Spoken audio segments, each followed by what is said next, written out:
umaga sa inyong lahat. Ako si Maylin Baray. Ako naman si Abel Adorador. At ako naman po, si Bea Adila. At ito ang Food Explorers! At ang bayan niyang pinili. Yes.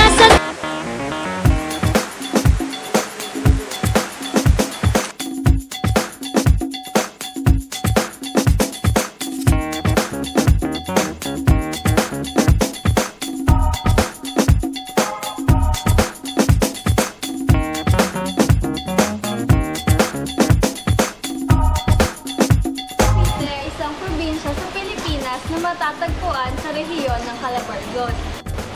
Binubuo ito ng 4 na syudad, 11 na munisipalidad at 829 na mga barangay. Alam niyo ba na kilala din ang Cavite bilang Historical Capital of the Philippines? Sapagkat ito ay naging kanlungan ng Philippine Revolution sa panahon ng pananakop ng mga Kastila sa ating bansa. Kilala din ng Cavite sa iba't ibang mga produkto.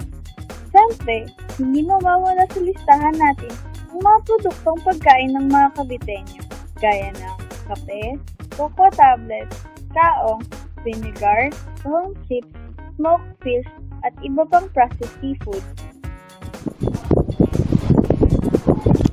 Tara! At ating tikman at tuklasin ang iba't ibang delicacies dito sa Cavite. Iba't ibang masasarap na pagkain ang matatagpuan natin sa Cavite. Sa bawat lungsod na mayroon dito, ay may kanya-kanya silang variation at twist sa kanilang menu. Mayroon din silang kanya-kanyang ipinagmamalaking dish. Sa aming pagbisita sa probinsya ng Cavite, una namin pinuntahan ang bayan ng Bacoor.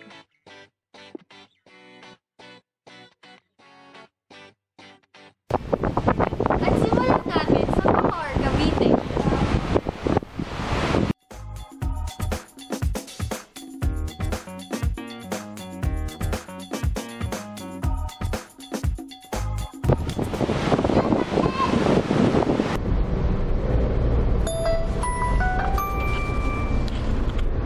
Hello.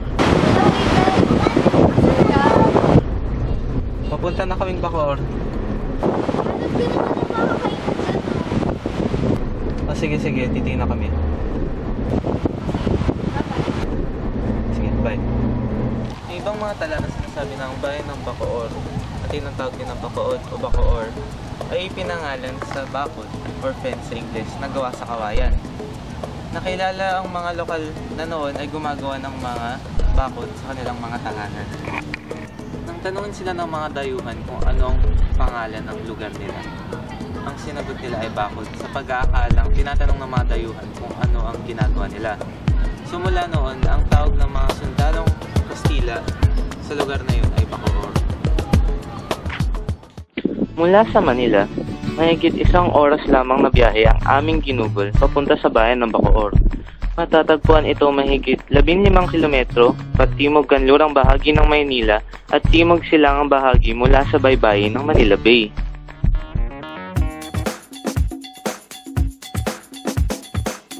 Sa aming paglalakbay, natagpuan namin ang Barangay Digman. Isa itong maliit na barangay sa Bacoor, Cavite. Kilala ito sa sikat nilang halo-halo. Aming binisita ang Digman's original halo-halo na usap-usapan sa bayan na ito na isa sa mga pinakamasarap na halo-halo. Sikat ito dahil sa madami nitong iba't ibang sangkap. Hi guys!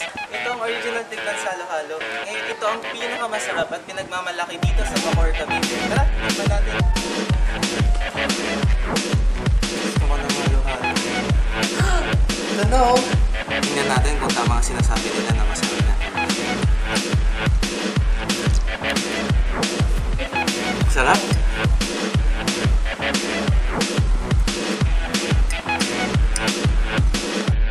Sa napakamura nitong presyo ng 45 pesos para sa regular at 55 pesos naman para sa special. Ang halo-halo sa Digman Bacoor ay talagang swak na swak sa ating panglasa. Hindi ito gaanong katamis, ngunit maaari mo itong dagdagan ng asukal na ayon sa panglasa na ninanais mo. Dalaga pa nanay. Ang pangalan ng nanay is Benamina Toledo Gonzales. Nagtitinda na ng halo-halo nanay. Ang ginagamit pa ng nanay mo, wala pang gatas no? Ano po yung Gatak ginamit? na nyog. Nyog? Diba? Nagkaano ka ng nyog, diba? Telang pang yun. Para maano. Kaya gano'n. Kaya nung nagkaroon na ng gatas na nanay. Kasama nanay. Kasi tapos naman kasi nanay ng dressmaking, no? Nakapag-asawa dito kami nakatira sa likod. Ang ginawang ang pangalan ng nanay, hinango sa lugar namin. Itong lugar namin is Barangay Digman. So doon Doon, kinuha ng nanay ang pangalan ng Digman, Halo-Halo. Pumutok ang nanay noon sa Halo-Halo, 1970s. Kay Marcos Pang. Ang unang-unang publish ang nanay sa magazine, Wings, sa aeroplano. Kasi diba sa aeroplano meron binibigay ng mga magazine. Doon unang-unang napapicture ang nanay sa Wings. Tapos, kung may natatandaan kayong malabas na batibot, doon unang-unang napapicture ang nanay. Medyo pagluluto, naituturo sa akin ang pagluluto ng nanay. Gento, gano'n. Hanggang nawala yung nanay, kami na yung nagpapatulog. Anak kami. Anak po kayo? Oo. Gano'n na po kayo katagal? Opo. Di ako? Opo. Ako, si Sepe ulo na ako. Oo. Nung namatay nanay, magka 3 years ago na eh. 3 taon na nanay. Na magna-90 years old na yun. Kaya, kami na yung nagpapatulong ng kapatid ko yan. So ano po yung kakaiba sa halo-halo niyo? Kaiba? Opo, kung tingin niyo po kung bakit siya parating pinupuntahan. Kasi kaiba sa aming halo-halo. Yung lasa, saka yung dami ng sangkap ng halo-halo. Yung presyo. Kaiba sa amin, mali pa itong native planeta na biyak lang eh. Hindi kaya nilang gawin yan. Ang ganyan pong kalaki na ito. Mas malaki pa yan pag sama yan. Ganyan kataas yan. Laki. Oo. Kataas yan. Kaya na, nagluluto ko ng maliit kasi nag-uulan. At-enjoy mo rin yung takbo ng tao. Hindi sila marunong luto ng kundol. Yung kundol, yung minsan lalo na nag-aasukal yun, masarap yun. Kainan lang ka, meron season yan. Pag may avocado yan, may avocado yan. So iba't iba po yung sangkap, depende sa panahon. Iba't iba po yung sangkap niya. Kasi yan sangkap yan. Yan, natural na yan. Automatic, wala kasing season yan eh. Kaya minsan, itong kahon siya, nawawala pa yan eh. Yung langka, kundol, avocado. So ano po ba, ginagawa po ba yan or binibili po? Binibili yung hilaw namin yan, kami nagluluto. So binibili po? Lahat ng ingredients itinuro sa amin na nanay. Paano po? Madami naman po talaga pupunta. Marami. Pero halos naman kumakain din ang puro tayo.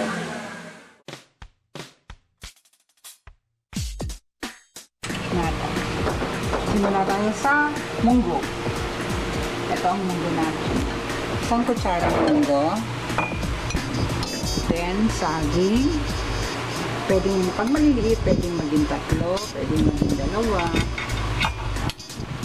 Tapos sago, isang kutsarang saguning.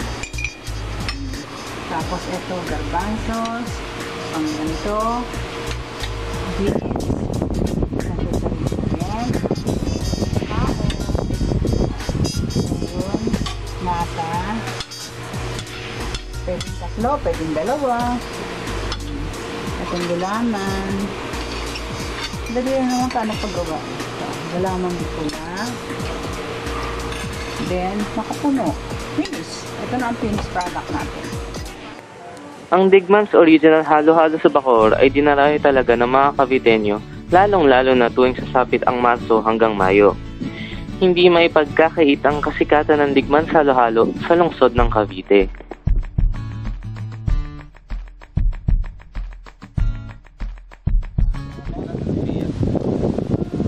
Parang may nasabi siya sa akin. Karinderya sa Cavite. Tawagan mo kaya siya. Sige, wait lang. Tawagan ko.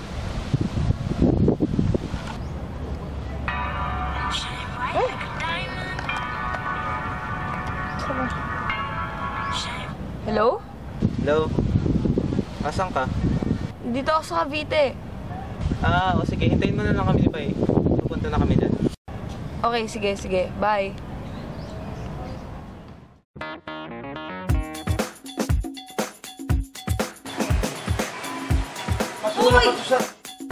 Asyong's Carinderia!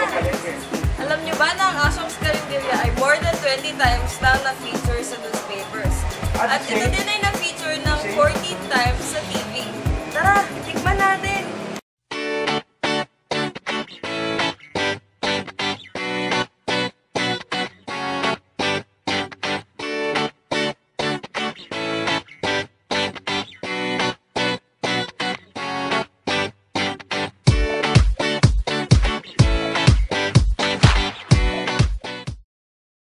It all started in 1960. Perhaps it was an act of God na magkaroon ng malaking sunog dito sa downtown area ng Cavite City. Then, ang sunog tumigil sa tabi namin. So, all those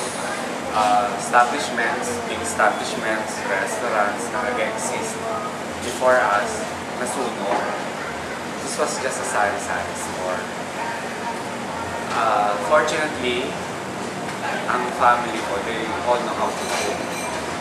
From my lola to my parents.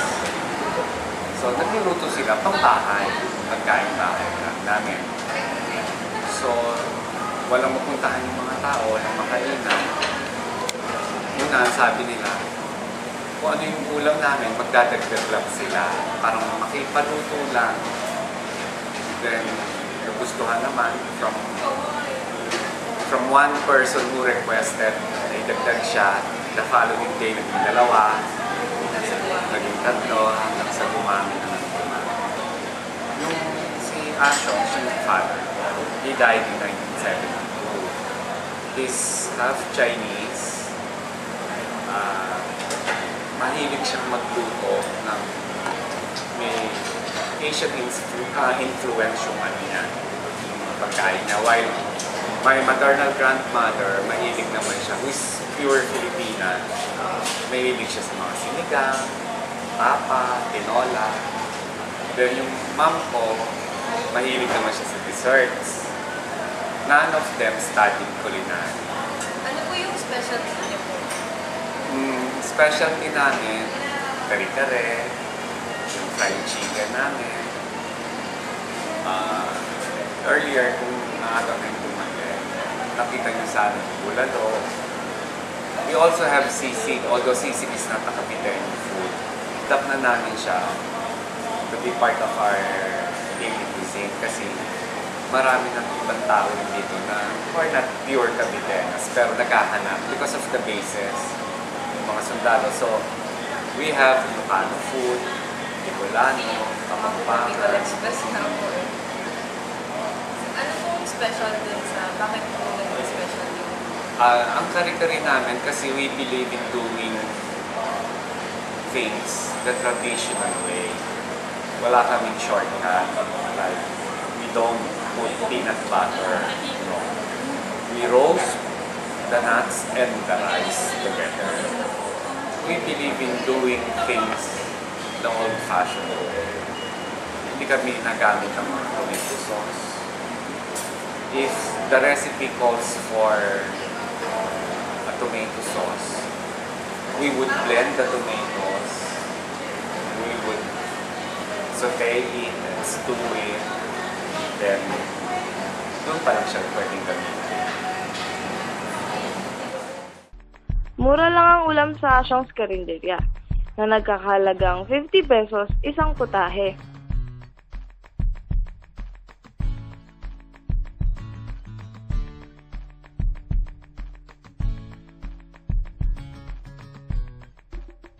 Ilan sa mga pinakasikat nilang putahe ay ang bagoong na itlog ng isda at ang pansit-pusit.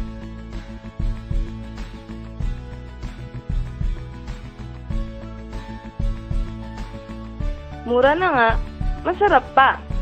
Saan ka pa?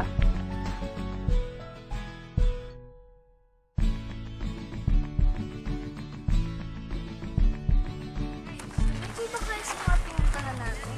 Oo naman. Busog na busog nga ako eh. Sarap kumain. Grabe. Mukha nga, inubusan niyo ko ng pagkain. Siyempre, sorry, tao namin. Wait, bago ang lahat. Samahan niyo po kami sa susunod naming episode. At ito ang Food Explorers! Credits na. Closing remarks.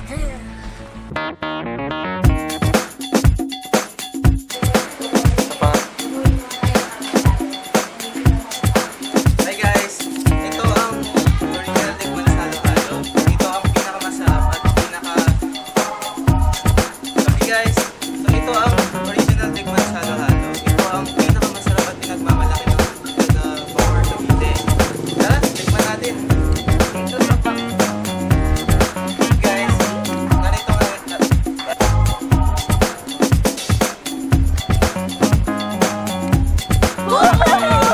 ang original tikman sa halo-halo. Ito ang pinakamasarap at pinagmamalaki ng dito sa Bawor.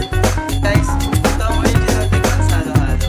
Ito ang pinakamasarap at pinagmamalaki dito sa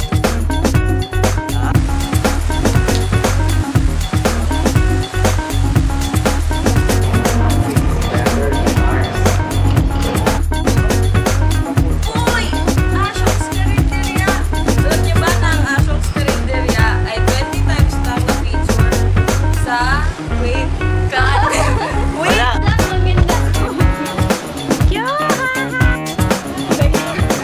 Ano?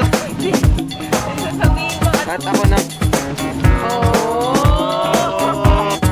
At ito ang...